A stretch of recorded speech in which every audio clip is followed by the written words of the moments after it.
Welcome back, deep divers. If you're anything like us, you like getting right to the good stuff, the real meat of a topic.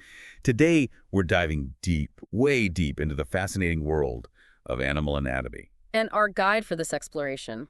We're looking at a book that's either titled Skeletons and Muscles, or at least really captures the same spirit as An Anthology of Intriguing Animals by Ben Hoare. Ben Hoare, now there's a name you should know.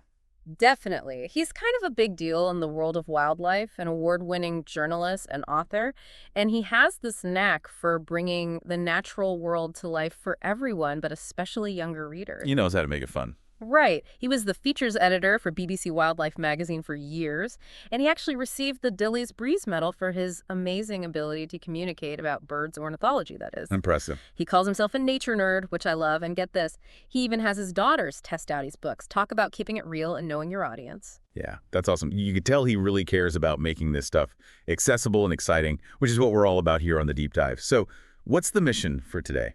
Well, we're going to sift through this book, or books, and pull out the really juicy bits about animal anatomy. Think skeletons, muscles, and how they work together to create this incredible diversity of movement and survival strategies we see across the animal kingdom. And we're going to do it without getting bogged down in too much scientific jargon. No textbooks here. We're keeping it lively. Absolutely. From what we've gathered, the book uses a really cool mix of stunning photographs and these detailed illustrations. So you're not just reading about a skeleton, you're seeing it, understanding how it all fits together. Sounds visually engaging. I like it. And what's even cooler is that it's not just one long story. It's more like a collection of fascinating snapshots, kind of like an animal encyclopedia of awesome. With each creature showcasing some unique adaptation. Exactly. It's like each animal is a character in this grand evolutionary story. Love it. Okay, let's talk about the sheer range of life that the book seems to cover. The wonders of the animal kingdom, from gigantic whales to tiny insects. It's amazing how diverse life on Earth is. Right. And the book really seems to capture that diversity. I mean, just imagine turning the pages and going from the incredible power of a tiger, muscles rippling beneath its fur, to the delicate, almost impossible structure of a butterfly wing. It's mind-blowing how both can exist. It is. And then you might see the sleek, almost torpedo-like shape of a shark, perfectly designed for life underwater. Or the intricate, almost alien architecture of a spider's exoskeleton. It's all so different, yet it all works. That's the beauty of it. And the book really seems to celebrate that diversity, that sense of wonder you get when you realize just how many different ways there are to be an animal. It's about igniting that curiosity, isn't it? Exactly. And when you think about it, this incredible diversity is all thanks to one fundamental principle: adaptation. Right. Each animal, each form, each structure, it's all about survival, about thriving in a particular environment. Precisely. Which leads us perfectly to our next big point: adaptation. The book really emphasizes how these skeletal and muscular systems are not just random. They are perfectly tailored to an animal's lifestyle and the challenges of its environment. Form following function. We see that everywhere in nature. Absolutely. And it's not just about big picture stuff. It's about the tiny details, too. Take birds, for example. Their bones are hollow, right? Yeah, to help them fly, I guess. Lighter bones, easier to get off the ground. Well, yes, but it's more than just being light. They're actually incredibly strong, too. Really? Yeah, it's like an internal truss system, super strong for its weight, a marvel of evolutionary engineering. Wow. That's amazing. So it's not just lightness, it's strength, too. And I bet the book has a bunch of other cool examples like that. Oh, absolutely. It probably highlights how a cheetah's speed comes not just from powerful leg muscles, but also a super flexible spine that helps it lengthen its stride with each bound. It's like a biological spring adding to its speed. It's all connected. Right. And then there's the shark.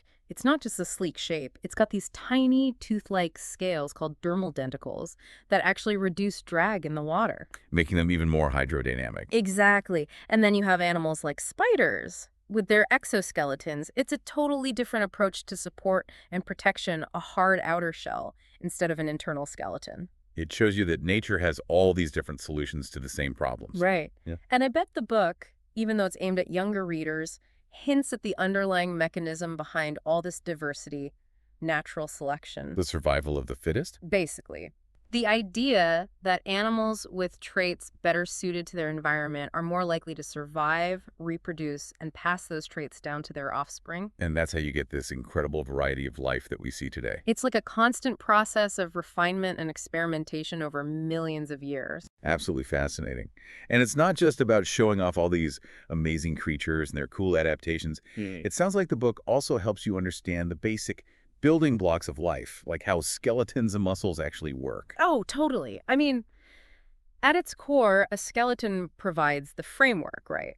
It gives an animal support against gravity and protects all those vital internal organs. Like our rib cage protecting our lungs and heart. Exactly. And then you've got muscles, which are like the engines of movement, allowing animals to do everything from jumping like a kangaroo to slithering like a snake or flying like a bird. Muscles are the things that make all that action happen. Yeah. And what we've gathered about the book is that it explains all this stuff in a way that doesn't feel like a boring science lesson. It's more like storytelling, using clear language and fun descriptions that make these concepts click, especially for kids. You're learning, but it doesn't feel like learning. Right. And the book's structure seems really cool, too. It's not like a novel with a beginning, middle, and end. It's more like an encyclopedia or anthology. You can jump around and explore whatever catches your eye. Exactly. You can focus on the animals you're most interested in, rather than having to follow a strict chapter-by-chapter format. I bet that makes it a lot more engaging for younger readers. It's about following your own curiosity, right? Yeah. And I read somewhere that it's actually used in some school curricula. That's pretty cool. It is. It tells you that educators find it valuable and effective in sparking an interest in science. It's clearly a resource that really works. Makes learning fun. That's always a good thing. It taps into that natural curiosity that we all have, especially as kids. Okay, let's shift gears a bit and talk about the man behind the book, Ben Hoare. It's clear that he's not just a scientist. He's a passionate storyteller. Absolutely. He's this award-winning wildlife journalist who has spent years immersing himself in the natural world. It's clear he's not just reporting facts. He genuinely loves these animals and wants to share that passion with others. And you can feel that enthusiasm in his writing. You can. And remember how we mentioned he has his daughters test out his books? That tells you everything you need to know about his approach to making this stuff accessible and engaging, especially for kids. It's not just about dumbing things down. It's about making them interesting. Right. He's meeting them where they are. And think about his background. Features editor for BBC Wildlife magazine, recipient of the Delhi's Breeze Medal. That's not just someone who knows their stuff. It's someone who knows how to communicate it effectively. It's like a teacher who actually makes you want to learn. Exactly. And there's this great quote about Ben Hoare from The Guardian.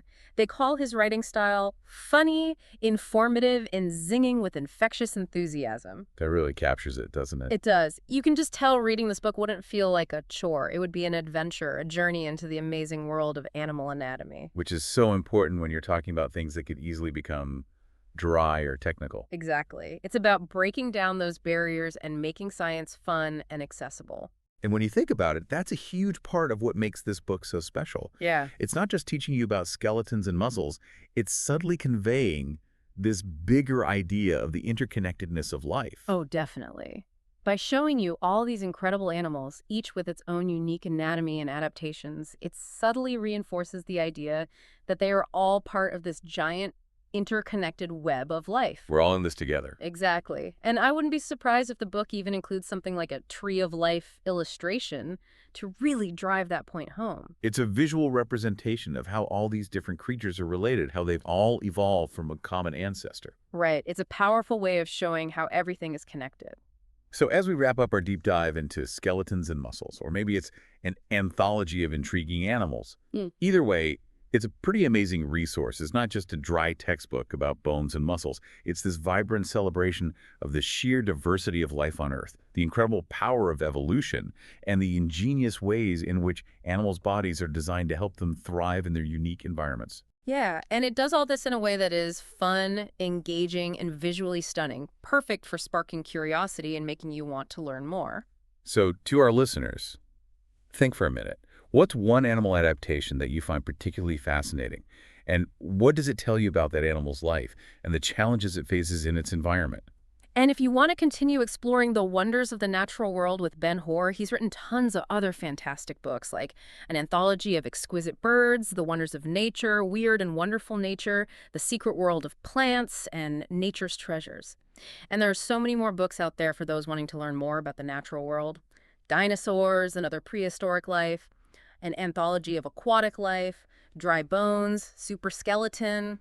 The list goes on. So many great resources out there. So as you go about your day, pay attention to the animals you see, even the little ones, and think about what's happening beneath the surface. How might understanding their skeletal and muscular systems change the way you see their movements and interactions with the world? Thanks for joining us on this deep dive.